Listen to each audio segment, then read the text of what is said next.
नमो तस्स भगवतो अरहतो सम्मा सम्बुद्धस्स। नमामि बुद्धं गुणसागरन्तं नमामि धम्मं सुगतेन देशितं नमामि संघं मुनिराज सावकं।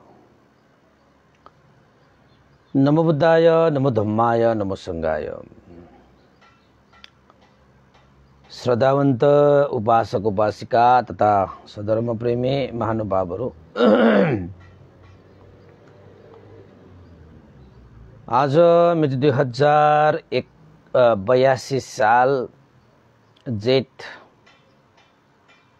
8 गते बिहिबार बिहानको 8 बजेदेखि 9 बजेसम्मको नियमित फेसबुक लाइभ धर्मदेशना लिएर तपाईहरुको माझ म भिक्षु विमलो श्री सिद्धि मंगल बुद्ध विहार सिद्धिपुर सानागाउँ थसी महालक्ष्मी नगरपालिका वडा नम्बर 6 बुद्ध मार्ग ललितपुरबाट उपस्थित भइसकेको छु र देशना श्रवण गर्नको निमित्त फेसबुक लाइभमा जोडिरहनु हुने देश विदेशका सम्पूर्ण श्रद्धावन्त उपासक उपासिकाहरूमा मंगल मैत्री कामना पनि व्यक्त गर्न चाहन्छु।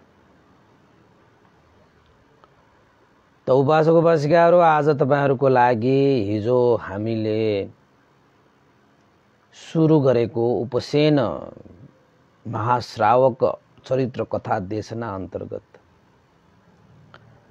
आज दोस्रो भागको रूपमा तपाईहरुको सामुन्ने पस्किन चाहे। उपसेन अग्र महाश्रावक प्रासादिक अग्र महाश्रावक उपसेन भिक्षु जो नालक ब्राह्मण गाउँमा जन्मिनु भएको थियो। रूपसारीको काक पोखबाट र वंगन्त ब्राह्मणको पुत्रको रूपमा जन्मिनु भएको थियो।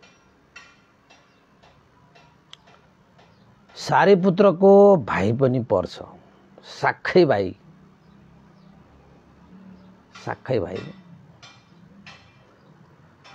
अब रूपसारी ब्राह्मणले अत्यन्त ब्राह्मण धर्मलाई श्रद्धा राख्ने, त्यही अनुसार विभिन्न कामकाजहरू पनि गर्ने। यी ब्राह्मण कुलपुत्रहरू हैन, त्यति बेला थुप्रै शिल्प विद्याहरू पनि अध्ययन पनि गरे, अभ्यास पनि गरे। हुन त यो सारीपुत्र पन्थीले पनि विभिन्न यो शिल्प शास्त्रहरू अध्ययन गरेका छन्। अब उसका भाइ उपसेनले पनि त्यस्तै किसिमको शिल्प शास्त्रहरू पनि अध्ययन गरे, अभ्यास गरे र अन्ततः ठुलो पनि भयो, यो यौवन अवस्थामा पनि पुग्यो। त्यति बेलासम्ममा सारीपुत्र भन्थे भगवान बुद्धको शासनमा प्रवजित भइसकेको थियो। अनि सारीपुत्र भन्थेकै उपदेशहरू हैन, शिक्षाहरूबाटै प्रभावित भएर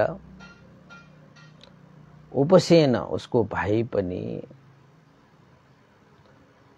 बुद्ध शासनमा प्रवजित हुन गएका थिए।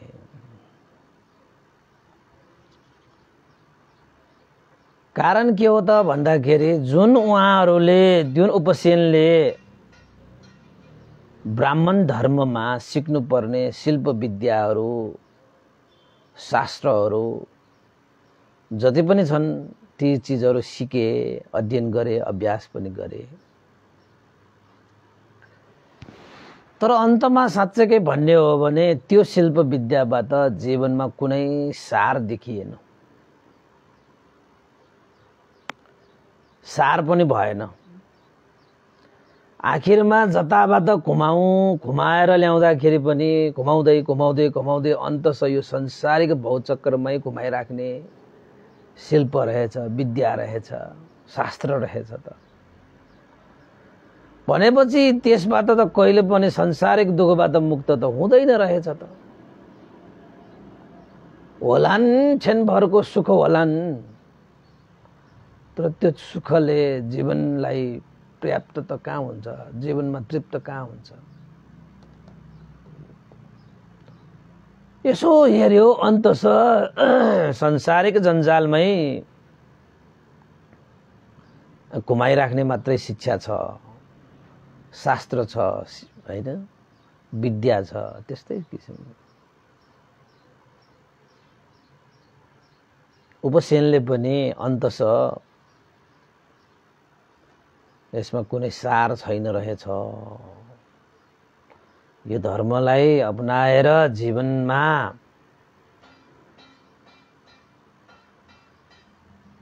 मार्ग अगाडि बढाइराख्यौ भने यो मार्ग कहिले पनि टुङ्गिँदैन। किन भन्दाखेरि यो मार्गै गोलो मार्ग रहेछ हैन। सुरु पनि छैन, अन्त पनि छैन, घुमेको घुमै घुमेको घुमै घुमेको घुमै।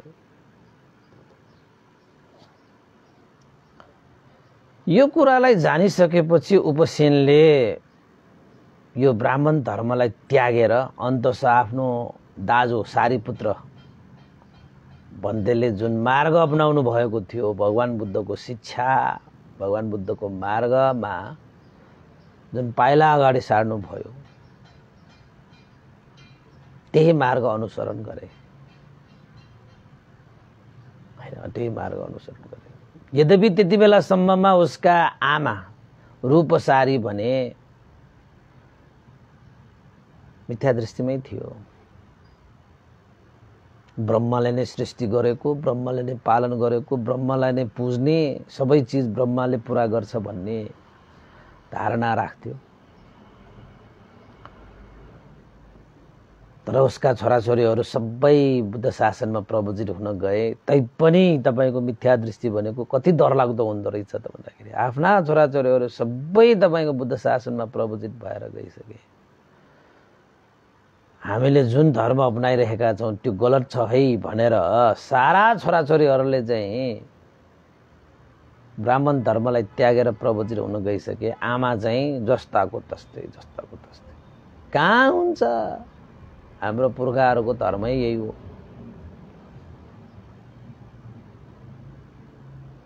पुर्खाहरूको धर्म यही हो भन्दैमा त्यो सही भए त ठिकै छ, गलत भएको धर्म भने त्याग्न सक्नु पर्यो नि, त्याग्न सक्नु पर्यो नि त। समय परिस्थिति अनुसार त त्याग्न सक्नुपर्छ। तर रूपसारीले मिथ्या दृष्टिमै उसको जीवन चलिरहेको थियो। यतापट्टि उपसेन पनि प्रवजित भएर गए। बुद्ध शासनमा प्रवजित भइसकेपछि उपसेनलाई वंगन्त पुत्र उपसेन भनेर पनि नामाङ्करण गरियो हैन। अनि भिक्षु भए हैन। भिक्षु भएर वर्षावास, एक वर्षावास पुग्यो, एक वर्षावास पुग्यो। एक वर्षावास पुगेको उपसेनले फेरि अर्को एकजना भिक्षु बनायो। एक वर्षावास पुगेको उपसेनले फेरि अर्को एकजना भिक्षु बनायो। अनि त्यसपछि एउटा अर्को वर्षावास बसेर पवारणा गरेर, वर्षावास परिपूर्णको लागि पवारणा गर्नुपर्छ भनेपछि उपसेन 2 वर्षावास भयो, 2 वर्ष भयो। उसले 1 वर्ष हुँदाखेरि नै एकजना अन्त्यवासी कुलपुत्रलाई भिक्षु बनाइसकेको हैन। अन्तस वर्षावास परिपूर्ण पवारणापछि भगवान बुद्धलाई दर्शन गर्न गएछ। उपसेन र उसको एकजना अन्त्यवासी, उसको चेला भन्नु पर्ला नि, उसले बनाएको भिक्षु बनाएको, उसले बनाएको भिक्षु भयो नि त। भगवान बुद्ध कहाँ जानुभयो? अनि भगवान बुद्ध कहाँ गएर भगवान बुद्धलाई गर्नुपर्ने आदर सत्कार सम्मान सबै पुरा गरेर एक छेउमा उचित स्थान रोजेर उहाँहरू बस्नुभयो। अनि भगवान बुद्धले आफूलाई भेट्न आउने जो कोही हो सबैलाई कुशल क्षम्य बारेमा सोध्नुहुन्थ्यो। कस्तो छ, के छ, सबै ठिक छ हैन, विघ्न बाधा भयान्तराय के छ कि, सबै कुशल मङ्गल त भइरहेको छ होइन भनेर चाहिँ भगवान बुद्धले स्वास्थ्यको सम्बन्धी, परिस्थितिको सम्बन्धी, प्रवचित जीवनको सम्बन्धी हैन भगवान बुद्धले सोध्नुहुन्छ भेट्न आउनेहरूलाई चाहिँ के भइरहेको छ, कस्तो भइरहेको छ हैन। यसरी कुशल क्षम्य कुरा गर्दा गर्दै भगवान बुद्धले उपसेनलाई सोध्नुभयो, ए उपसेन तिमी कति वर्षावास भयो, यानि कि भिक्षु भएको कति वर्ष भयो भनेर सोधेको।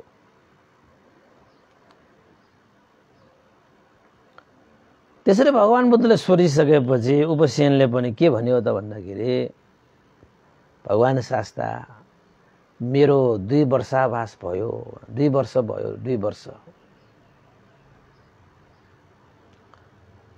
अनि 2 वर्ष भइसकेको अब उपसेन सँगै एकजना अर्को पनि भिक्षु थियो।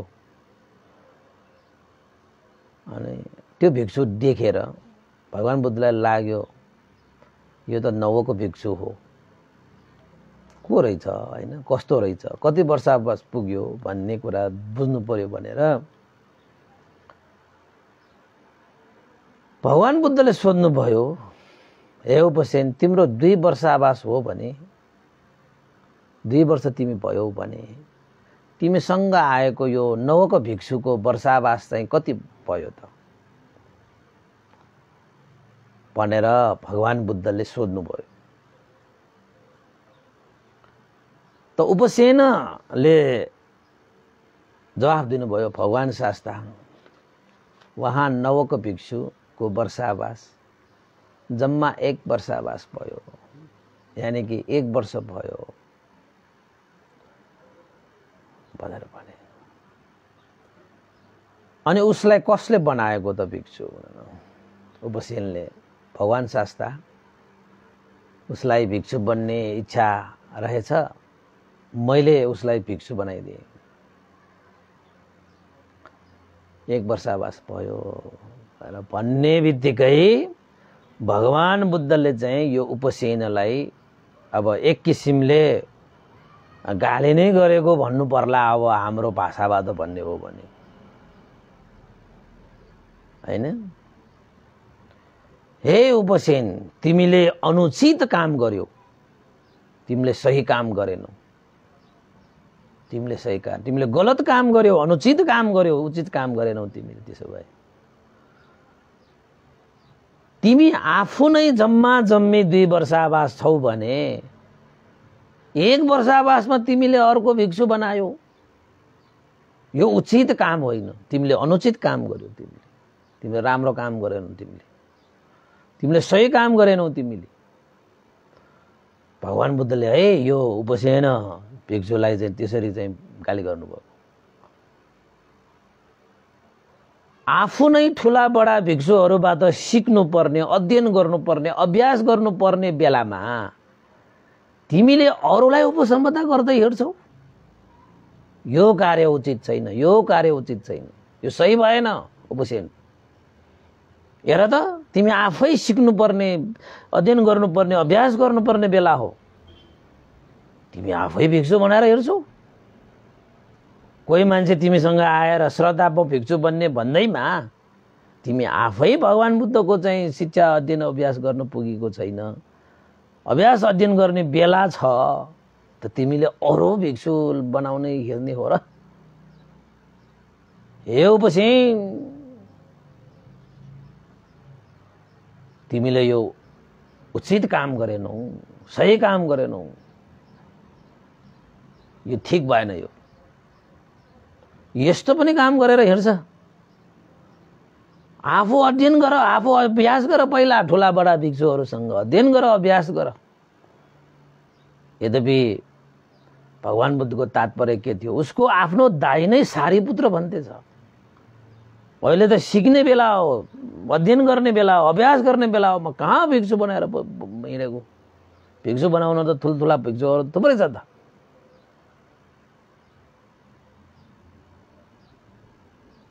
त्यसरी हो बुद्ध शासनमा चाहिँ काम कुरो गर्ने।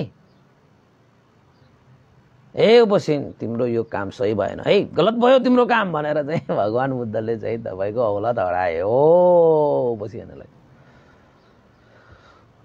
त्यो उपसेन भिक्षुको कारणले गर्दाखेरि नै भगवान बुद्धले चाहिँ बुद्ध शासनमा विनय नै बनाइदिनु भयो, नियम नीति नै बनाइदिनु भयो।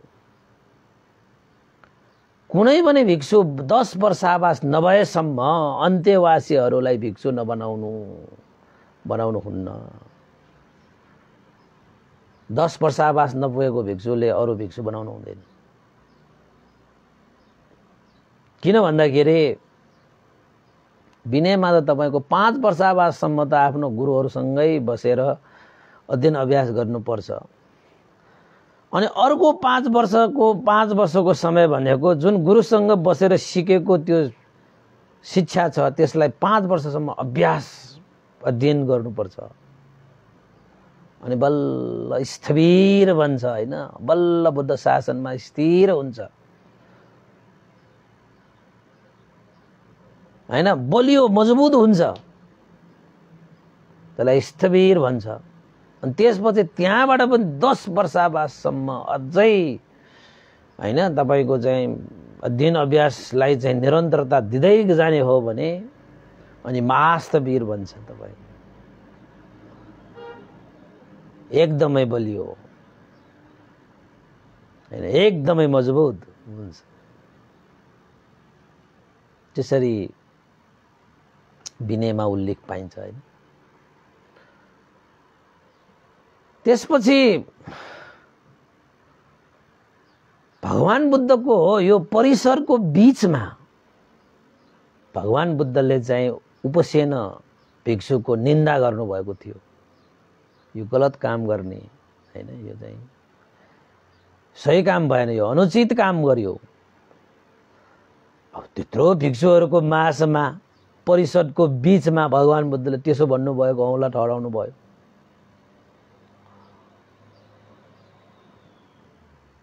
उपसेन भिक्षुको मनमा चाहिँ त्यो साह्रै गड्यो के,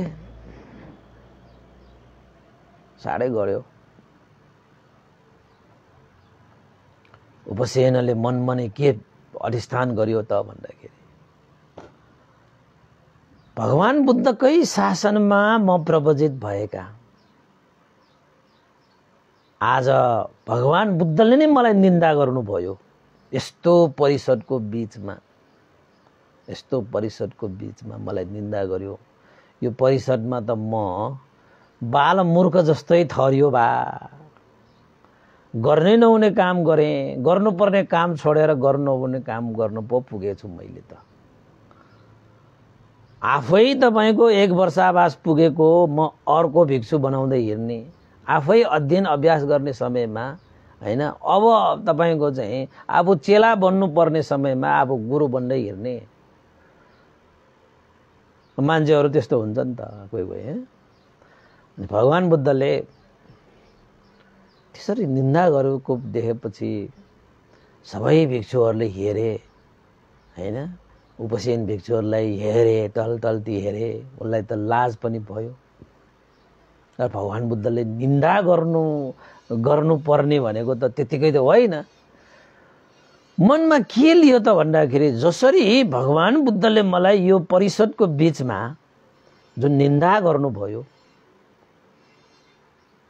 ठिकै छ, भगवान बुद्धको कुरालाई म स्वीकार्छु, तर म यो अधिष्ठान गर्छु कि म एक दिन अवश्य पनि यस्तो काम गरेर देखाइदिन्छु जुन कामले गर्दाखेरि भगवान बुद्धले यही परिषदको बीचमा मलाई प्रशंसा पनि गर्नु परोस्, प्रशंसा गर्नु पर्ने गरी म काम गरेर देखाइदिन्छु। अब चाहिँ मलाई चाहिँ यो परिषदमा निन्दा भयो, मलाई लाज भयो, मलाई शरम भयो, मलाई अप्ठ्यारो भयो, भगवान बुद्धकै मुखबाट प्रशंसा हुने काम गरेरै देखाइदिन्छु म, गरेरै देखाइदिन्छु म। हो, मैले अध्ययन गर्नुपर्छ, अभ्यास गर्नुपर्छ। अब म अध्ययन र अभ्यासमा मात्रै फोकस हुन्छु र यस्तो कार्य गरेर देखाइदिन्छु जुन कार्यलाई भगवान बुद्धले प्रशंसा गर्नै पर्ने गरी म त्यस्तो कार्य पनि अब गरेरै देखाइदिन्छु। यानी कि भगवान बुद्धबाट प्रशंसा प्राप्त गर्नेछु। मैले निन्दा पो प्राप्त गरेँ। भगवान बुद्धकै शरणमा आएर भगवान बुद्धको निन्दा पाउनु पर्दाखेरि त अलिकति त्यो त उचित भएन नि। त्यो त त्यसैले भगवान बुद्धबाटै म प्रशंसा प्राप्त हुने म कार्य अवश्य पनि गरेर देखाइदिन्छु भनेर मनमा ठाँट लिएर भगवान शास्ता अबबाट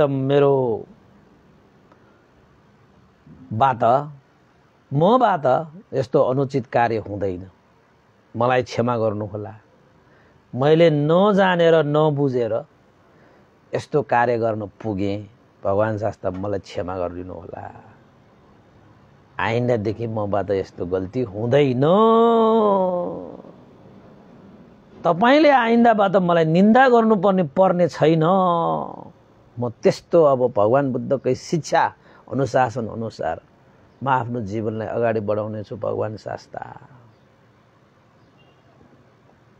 भनेर उपसेनले भगवान बुद्ध सामुन्ने क्षमा प्रार्थी गरेर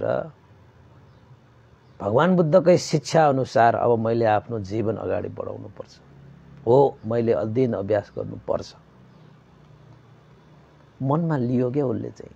कति मान्छेले त मलाई गाली गर्यो, मलाई यस्तो भन्यो, मलाई उस्तो भन्यो भनेर बस्ने हो भने त उसले त रिस द्वेष क्रोध बदलाको भाव राख्छ भने उसले के पनि सिक्न पनि सक्दैन, जीवनमा के उन्नति प्रगति पनि गर्न सक्दैन र कुशल मङ्गल हुँदा पनि हुँदैन उसलाई। त्यसपछि भगवान बुद्धबाट मौन भएर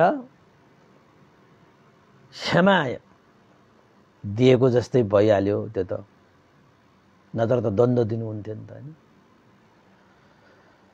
त्यसपछि मैले अब भगवान बुद्धको शिक्षालाई अध्ययन गर्नुपर्छ, अभ्यास गर्नुपर्छ भनेर उपसेनले त्यहाँबाट भगवान बुद्धको शिक्षालाई जस्ताको तस्तै अध्ययन गर्ने अभ्यास गर्ने, अध्ययन गर्ने अभ्यास गर्ने।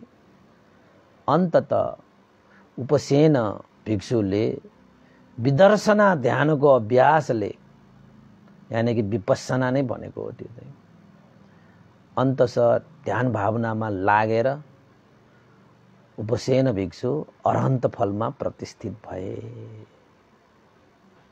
अरहन्त फलमा प्रतिष्ठित भए।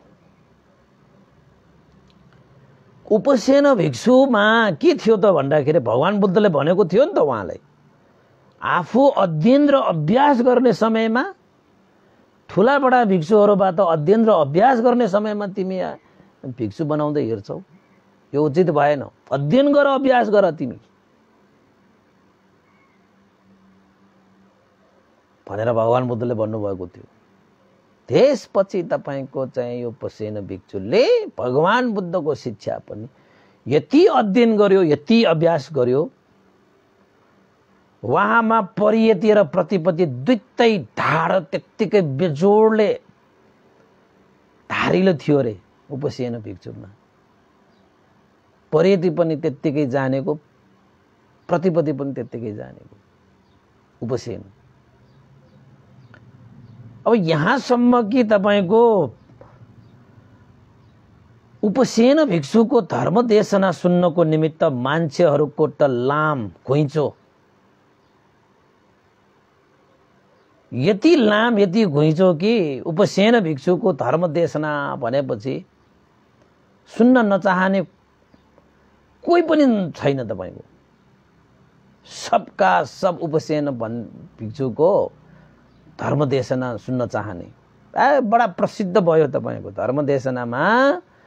अब एक किसिमले धर्म कथिक बन्यो हो चाहिँ, प्रसिद्ध धर्म कथिक। अब धर्म देशनाहरू त सबैले गर्छन् नि, धर्म कथिकहरू त सबै हुन्छ, तर उहाँ चाहिँ प्रसिद्ध धर्म कथिक।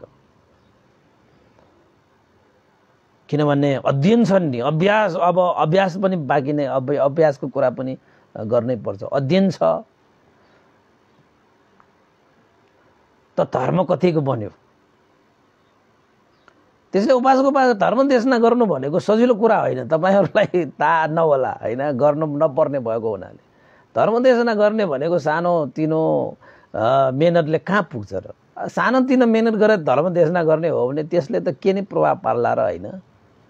तर धर्म देशना गर्नुको लागि धेरै अध्ययन गर्नुपर्छ, उपासको पछि धेरै अध्ययन गर्नुपर्छ। भन्देले पनि तपाईँहरूको लागि देशना गर्नको लागि अध्ययनशील त हुनै पर्छ।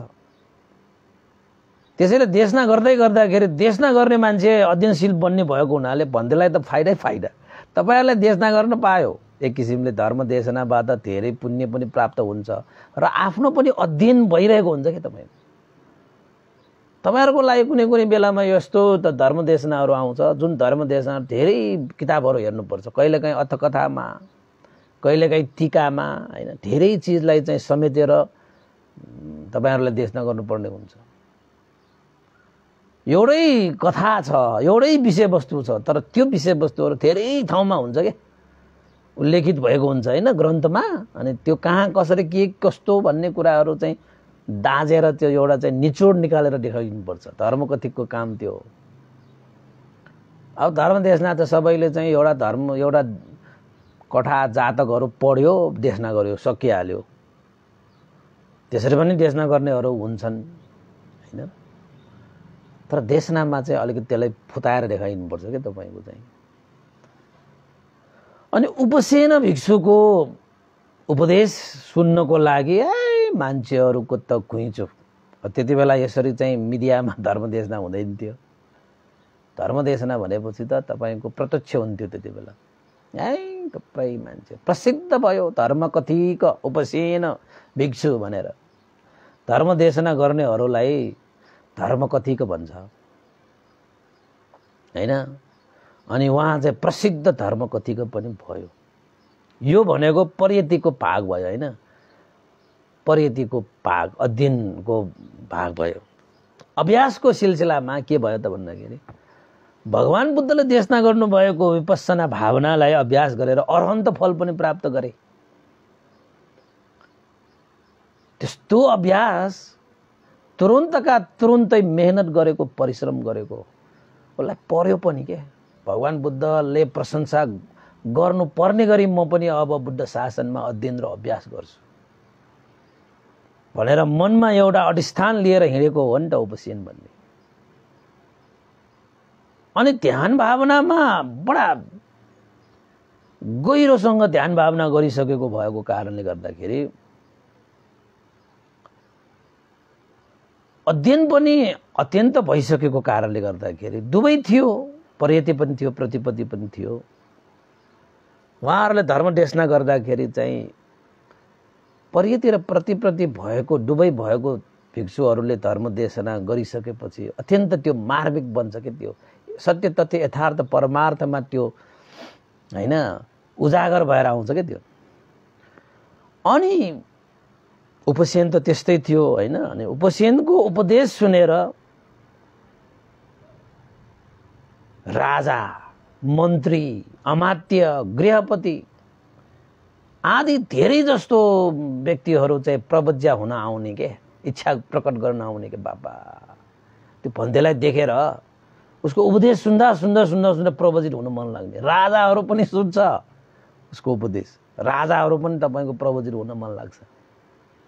मन्त्री, अमात्य, गृहपति जसले उपदेशहरू सुन्छन् त ती व्यक्तिहरूले चाहिँ म पनि त्यसरी नै उपदेश गर्ने बन्नको निमित्त म पनि भिक्षु बन्नु पर्यो बा होइन, संसारकै उद्धार गर्नु पर्यो बा। मान्छेहरूले यस्ता धर्म देशना सुन्न नपाएर कति दुःखमा परिरहेका छन्।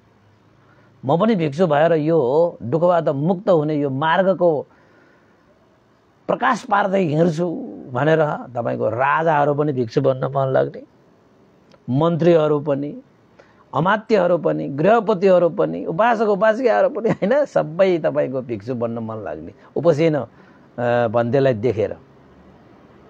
उहाँको त्यो प्रभाव क्या तपाईँको चाहिँ त्यो देशनामा त्यो प्रभाव हुन्छ क्या तपाईँ अहिले नै होइन देशना सुन्दा सुन्दा अहिले नै तपाईँको केसेस खौरेर प्रवजित भएर जाउँ कि क्या हो भन्ने जस्तो लाग्ने किसिमको तपाईँको उपदेश गर्नुहुन्छ नि त उहाँले। यो संसार यो पञ्चकाम गुणको यो दलदलमा कति जिउने क्या, जति त्यो दलदलमा बस्यो त्यति तपाईँको डुब्दै जाने यो संसारमा के रमाउने, के हाँस्ने, के खुसी भएर बस्ने। चारैतिर आगो डन बलेको छ, अझैसम्म पनि आगो निभाउन प्रयाससम्म पनि गरेनौ। जाग, यो संसारिक बन्धनबाट मुक्त भएर जाऊ भनेर चाहिँ उपदेशहरू दिँदाखेरि त कोही कोहीलाई त जुरुक्कै उतेर जाउँ कि क्या हो भन्ने जस्तो लाग्न सक्छ नि त। अनि उपसेन भिक्षुले के भन्नुहुन्थ्यो त भन्दाखेरि प्रवचित हुनको लागि जता गएर प्रवचित भए पनि हुन्छ है, म कहाँ आएर नि प्रवचित हुन्छ हुनुपर्छ भन्ने छैन हैन भनेर भन्नुहुन्थ्यो। तर अरू चाहिँ त्यही उपसेन भिक्षुसँगै प्रभावित भएको कारणले उहाँ कहीँ जानुहुन्छ के, राजा मन्त्री अमात्य गृहपति उपासक उपासिकाहरू प्रवचित हुन जानुहुन्थ्यो।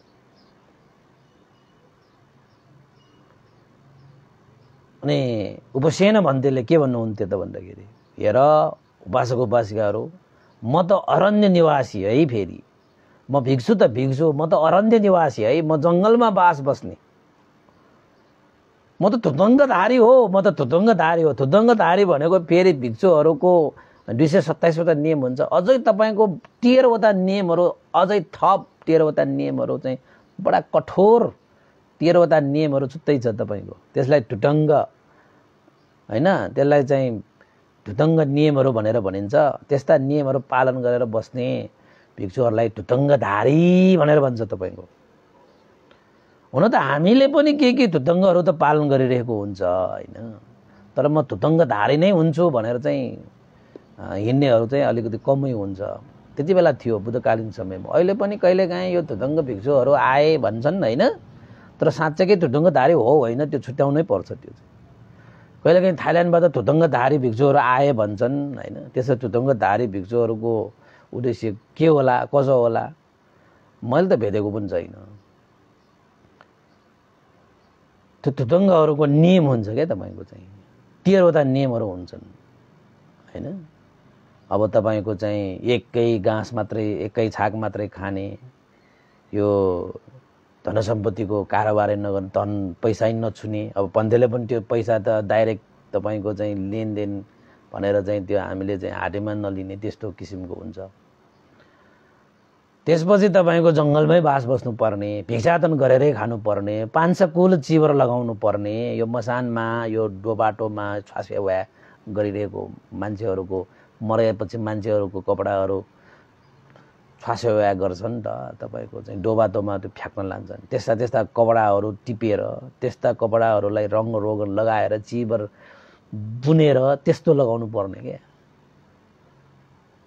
त्यो सजिलो काम चाहिँ होइन है भिक्षुहरूको जीवनमा। अब ठुटङ्गधारी भनेर आएकाहरूले कतिवटा नियम पालन गरेर त्यस्तै लगाउँछन् कि लगाउँदैनन्, त्यस्तै जङ्गलमा बस्छन् कि बस्दैनन्, त्यस्तै भिक्षाटन गरेर खान्छ कि खाँदैन हैन। अब ठुटङ्ग भनेर त आए, अब त्यसलाई चाहिँ परिचय गरिरहने कुरा पनि भएन हैन। तर उपसेन भिक्षु चाहिँ ठुटङ्गधारी तपाईँको चाहिँ महाकाश्यप भन्थ्यो जस्तो। महाकाश्यप भन्थ्यो पनि तपाईँको ठुटङ्गधारी हो नि त हैन। अनि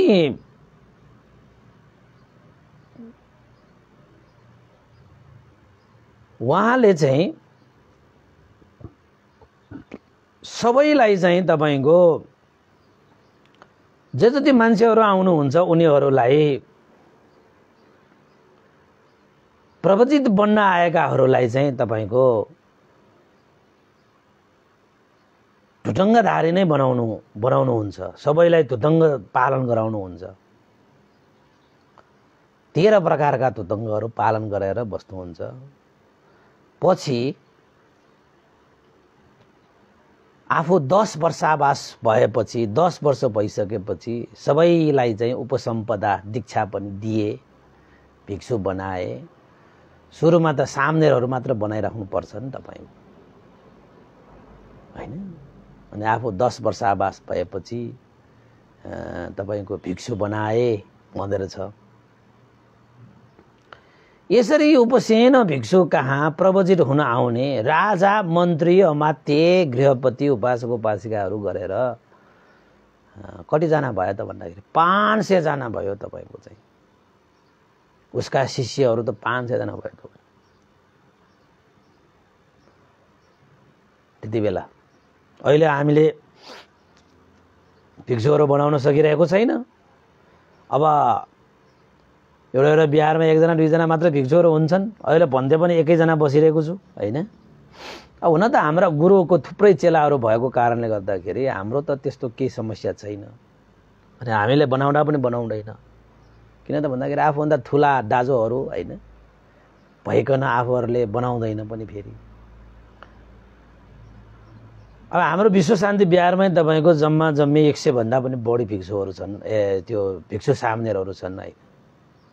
अनि त्यसरी चाहिँ बिहारमा चाहिँ आवश्यकै पर्यो भने त्यहाँबाट भिक्षुहरू पनि आउनुहुन्छ, सामनेरहरू पनि बस्न आउनुहुन्छ।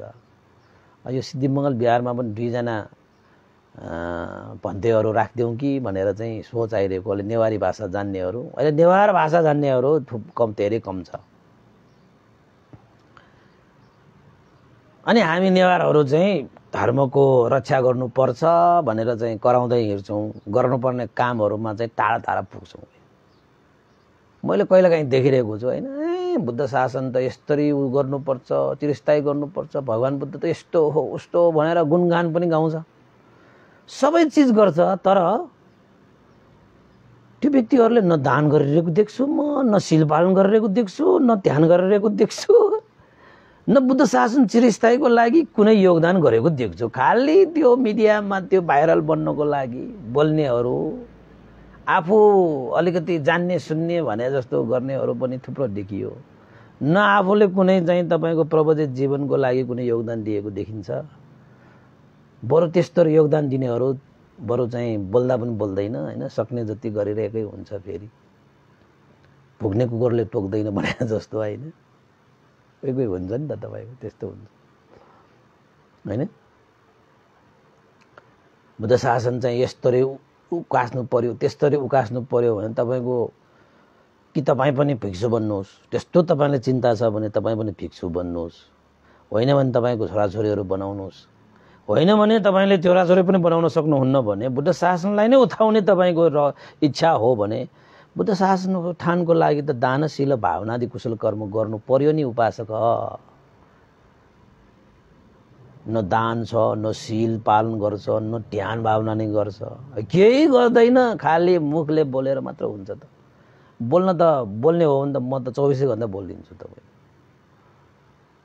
बोलेर हुने भए त म तपाईँको जिन्दगीभर बोलिदिन्छु। तपाईँको बुद्ध शासन चिरस्थायी हुने हो भने त बोलेर मात्रै, तर हुँदैन। त्यसको लागि त कार्य तपाईँको गर्नुपर्छ। मान्छेहरूले चिन्ता प्रकट गरेर मात्रै हुँदैन, तपाईँको त्यो अनुसारको चिन्ता प्रकट गरे जस्तो त्यो अनुसारको कार्यान्वयन पनि गर्नुपर्छ। अनि पो तपाईँको चाहिँ शासन चिरस्थायी हुन्छ। त उपसेन तपाईँको चाहिँ उपसेन तपाईँको चाहिँ मनमा यस्तो ठाट लिएर गयो कि म गर्छु भनेर गरिसकेपछि भगवान् बुद्धले निन्दा गरेको भिक्षु हो उपसेन। उसको एउटा कार्यलाई भिक्षुको जीवनमै हो निन्दा गरेको होइन, उसको एउटा कार्यलाई भगवान् बुद्धले निन्दा गर्नुभएको थियो। मनमा के लियो? म भगवान् बुद्धले यही परिषदमा प्रशंसा गर्नुपर्ने कार्य नै गरेर देखाइदिन्छु म जिन्दगीमा भनेर तपाईँको चाहिँ परियति अध्ययन गरे, प्रतिपत्ति, होइन? तपाईँको चाहिँ परियति प्रतिपत्ति पछि प्रतिवेद भनेर अनन्त फल पनि प्राप्त, ज्ञान पनि प्राप्त गरे। प्रसिद्ध, अत्यन्त प्रसिद्ध धर्म कथिक पनि भए। ध्यान साधना सिकाउनेमा पनि धुरन्धर विद्वान भयो। अब तपाईको तुतङ्गधारी पनि भए, मन्त्री, राजा, अमात्य, गृहपति, उपासक उपासिकाहरूलाई प्रभावित गरेर अन्ततः तपाईको चाहिँ 500 जना तुतङ्गधारी भिक्षुहरू निर्माण गरे उसले। 500 जना, त्यति बेला 500 जना, हैन? त्यसपछि परियति पनि प्रतिपत्ति पनि बडा बेटोडले सिकाए।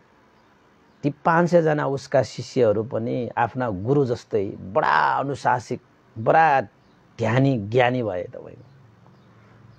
उसका चेलाहरू पनि त्यस्तै हो, जस्तो गुरु त्यस्तै चेला हुन्छ नि त। त्यसैले गुरुहरू रोज्दाखेरि, गुरुहरू खोज्दाखेरि सही गुरु चुन्नु पर्छ, हैन त? त्यस्तै हुन्छ तपाई, त्यस्तै भएर जान्छ तपाई, हैन र? त्यस्तै हुन्छ नि तपाईको त्यस्तो थियो। त्यसपछि उपसेन भिक्षुले आफ्ना 500 जना शिष्यहरू साथ, 500 जना तुतङ्गधारी शिष्यहरू है, फेरि शिष्यहरू त शिष्यहरू, तुतङ्गधारी शिष्यहरू, 500 जना ती तुतङ्गधारी शिष्यहरूलाई लिएर अन्तत भगवान बुद्धलाई भेट्न जानुभयो, हैन? श्रावस्ती जेतवन बिहारमा त्यति बेला भगवान शास्ता विराजमान हुनुहुन्थ्यो। 500 जना भिक्षुहरूलाई लिएर उपसेन भगवान बुद्धलाई दर्शन गर्न जानुभयो, हैन? कति अनुशासित, कति मर्यादित, कति कोमल, कति मैत्रीपूर्ण तपाईको अनुहार, हैन? कति श्रद्धा, कति आस्था, कति गौरव। त्यसपछि उपसेन लगायत 500 जना भिक्षुहरूले भगवान बुद्धलाई आदर सत्कार सम्मान गर्दै, वन्दना गर्दै उपयुक्त स्थानमा, हैन, आसन ग्रहण गर्नुभयो भिक्षुहरूले। त्यो माहौल तपाईको अत्यन्त सुन्दर थियो के, तपाईको बगैँचाको फूल जस्तो। आहा, कति राम्रो, हैन? त्यो बस्दाखेरि पनि त्यति राम्रो के। त्यसैले तपाईलाई चाहिँ एउटा अहिले बोनस कुरा भनिहालौँ। हामी बिहारमा जान्छौँ, भिक्षुहरूको सामुन्ने बस्छौँ, अलिकति बस्दाखेरि पनि तपाईको हो, त्यहाँ ठाउँ त ठाउँ हो, तर बस्दाखेरि पनि अलिकति लाइन मिलाएर बस्नुपर्छ क्या। हेर्दाखेरि नै अति मन आनन्दित होस् क्या। अब हलहरूमा बस्दाखेरि, भगवानको अगाडि बस्दाखेरि हाम्रा उपासक उपासिकाहरू जता पायो त्यता हेरेर, जता पायो त्यता खुट्टा राखेर बस्ने हो भने त कति के राम्रो हुन्छ। त्यो सुहाउँदो पारा हुन्छ र? हुँदैन नि। आनन्दले सिधा, हैन, टक्क टक्क टक्क टक्क टक्क मिलाएर भिक्षुहरू त्यसरी बस्थ्यो। तपाईको आर्मी सैनिकहरूले त भिक्षुहरूसँग सिकेको रे, त्यसरी लाइन बसेर हिँड्ने, चट्ट चट्ट मिलाएर बस्ने, यति यति दूरी, एक हात, हैन, यति हात, एक हात ठब्बा भन्छ, हैन, त्यति हात चाहिँ छोडेर बस्ने, बायाँ पनि यति हात छोडेर, हैन, यता पनि बायाँ, त पछाडि पनि त्यति छोडेर। कति रमाइलो हुन्छ त्यो। त्यो हेर्दाखेरि नै रमाइलो हुन्छ तपाईको। मान्छेहरू त्यही हो, तर मिलाएर बस्ने र नमिलाइकन बस्ने। जस्तै हामीसँग भएको तपाईको लाइब्रेरीमा जानुस् न, कति किताबहरू मिलाएर राखेको हुन्छ। त्यही किताबलाई तपाईले छ्याल बछ्याल त्यहाँ राखिदियो भने कति सुहाउँछ त? सुहाउँदैन। त्यसरी नै हो तपाईँ। उपसेन भिक्षु लगाएर उसका 500 जना शिष्यहरू बडा अनुशासित, आदर गौरव सत्कार राखेर भगवान बुद्धलाई वन्दना गर्दै हात जोड्दै बस्नु पर्यो, हैन? अनि त्यसपछि एकजना 500 कुल चिवर धारण गरिरहेको भिक्षुलाई भगवान बुद्धले सोध्नु भयो, हैन?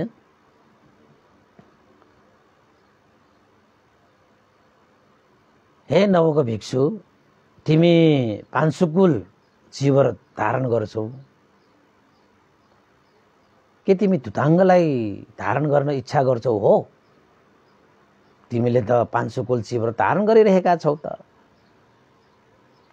भनेर भनिसकेपछि त्यो नगएको भिक्षुले कसरी जवाफ दियो त, भगवान शास्ता, हाम्रा आचार्यको गौरवको लागि, उहाँप्रतिको श्रद्धा भाव व्यक्तको लागि, उहाँको शिष्य भएको कारणले, उहाँको आज्ञाकारी भएर मैले यो पाञ्चकुल जीवन धारण गरेको हो। भगवान शास्ता, मेरा आचार्य नै धुतङ्गधारी हुनुहुन्छ, त्यसैले म पनि धुतङ्गधारी नै हुँ, त्यसैले म पनि पाञ्चकुली न भएँ, यानि पाञ्चकुलिक भएँ। पाञ्चकुल धारण गर्ने व्यक्तिलाई, भिक्षुलाई पाञ्चकुलिक भनेर भनिन्छ। त्यसैले भगवान शास्ता म पाञ्चकुलिक भएको हुँ। मेरा आचार्य धुतङ्गधारी, उहाँको मार्गमा हिँडेको, उहाँको शिष्य बनेको हुनाले, उहाँको आज्ञा पालना गर्दै उहाँको गौरवको लागि मैले पनि पाञ्चकुल जीवन धारण गरेको हुँ भगवान शास्ता भनेर एउटा भिक्षुले भगवान बुद्धलाई जवाफ दिनुभयो, उत्तर दिनुभयो, सोधिएको प्रश्नको जवाफ दिनुभयो। अनि भगवान बुद्धलाई त ओहो, यो उपसेनका यी शिष्यहरू साह्रै गौरव राख्ने रहेछ बाबा, हैन? कति शीतल, कति आनन्द। भगवान बुद्धलाई नै आनन्द भने तपाईको भगवान बुद्धलाई पनि त्यो देख्दाखेरि मनमा आनन्द आउँछ नि त, शीतल हुन्छ नि त, हेर्न लायकको थियो। त्यसपछि भगवान बुद्धले त्यो भिक्षुलाई चाहिँ, हे नवको भिक्षु, तिमीले साँच्चै आचार्यप्रति बडा गौरव राख्ने रहेछौ, हैन? त्यसैले तिमीले बुद्ध धर्म संघप्रति यति श्रद्धा आस्था राखेर कोमल भएर उहाँको शिक्षालाई यसरी अभ्यास गर्न सकेको हो भनेर भगवान बुद्धले साधुकार दिनुभयो, साधुकार दिनुभयो।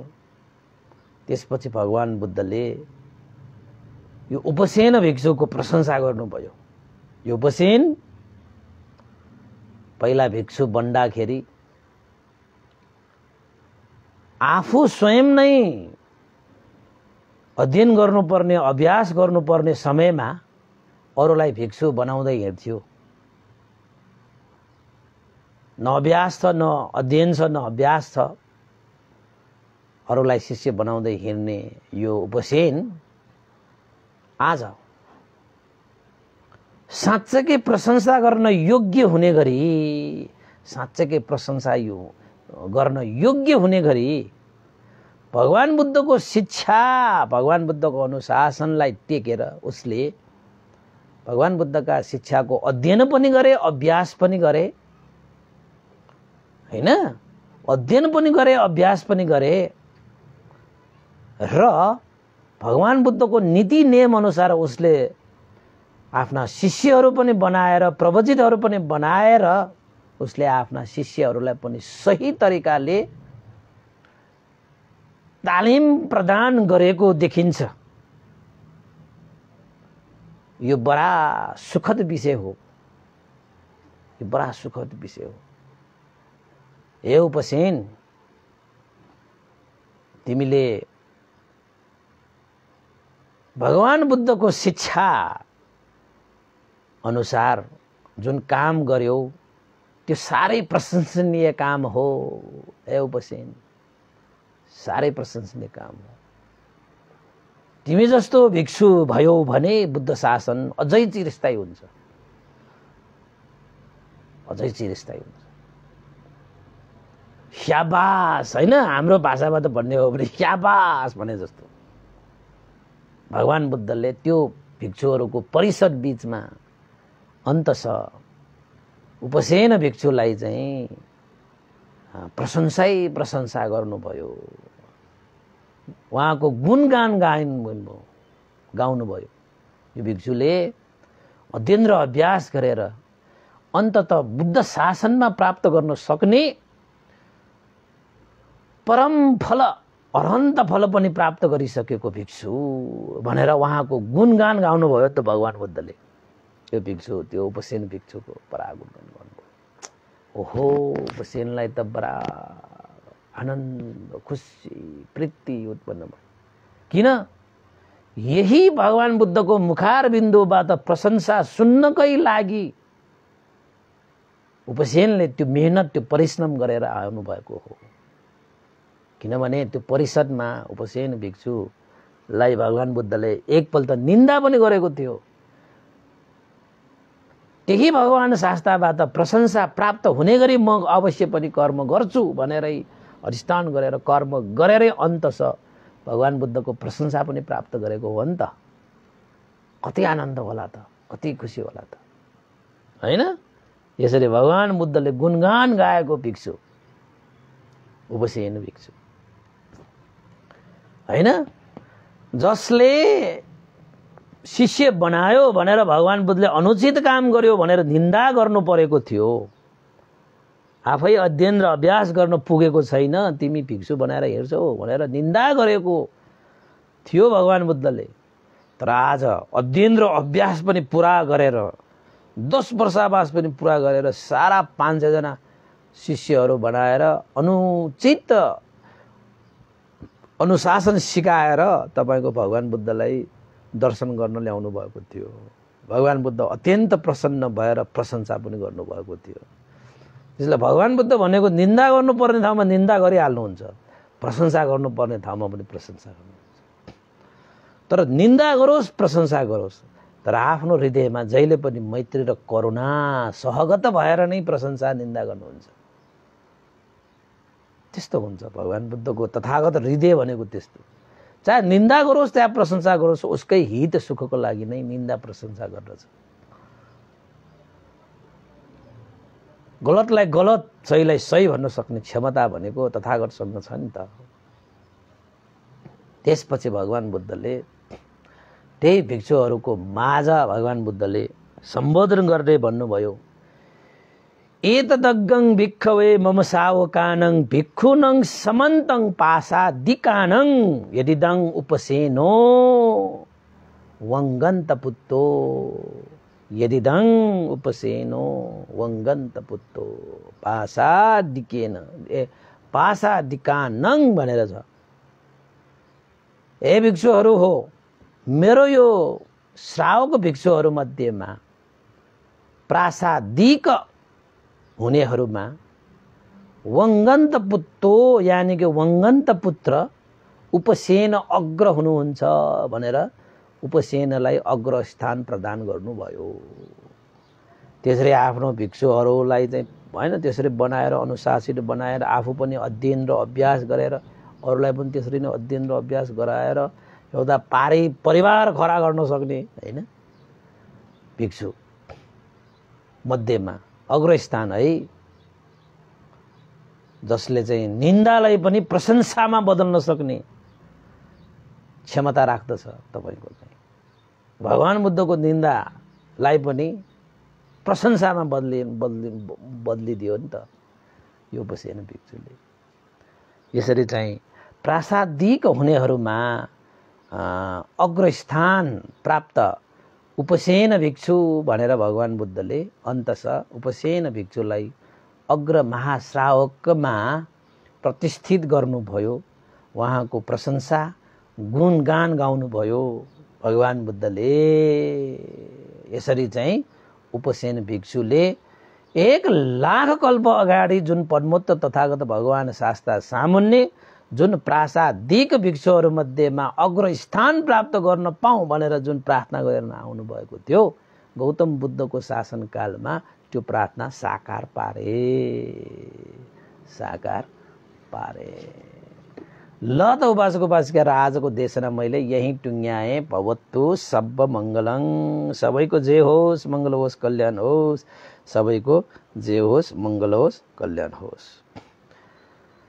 त उपासक उपासिकाहरू अन्तमा अब के उपासक उपासिकाहरूको साधु अनुमोदन पनि गर्न बाँकी छ। यहाँ चाहिँ हाम्रो चाहिँ ललिता राजकर्णिकार र उहाँले लेख्नुहुन्छ, उहाँको साइला ससुरा स्वर्गीय मसिनो राजकर्णिकारको हो।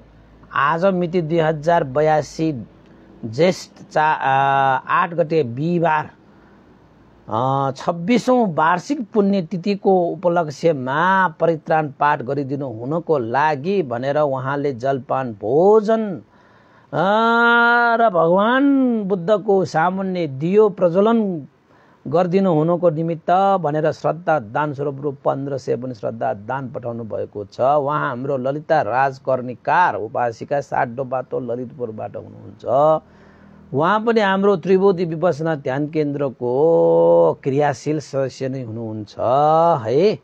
उहाँ पनि मासिक रूपमा त्रिबोधी विपसना ध्यान केन्द्रको लागि श्रद्धा दान व्यक्त गर्दै पुण्य सञ्चित गर्दै आउनु भएकी उपासिका पनि हो। र आज उहाँको चाहिँ यो चाहिँ ससुराको पुण्यतिथि मसिनो राजकर्णिकारको पुण्यतिथिमा उहाँले चाहिँ यो पुण्य सञ्चित गर्नुभएको छ। यो पुण्यको आनुभावले उहाँ मसिनो राजकर्णिकारको सुगति निर्वाण कामना गर्दै ललिता राजकर्णिकार लगायत सम्पूर्ण परिवारहरूमा यो पुण्यको आनुभावले हित सुख मङ्गल कल्याण जे होस् भन्दै स्वाशिष पनि व्यक्त गर्न चाहन्छु है।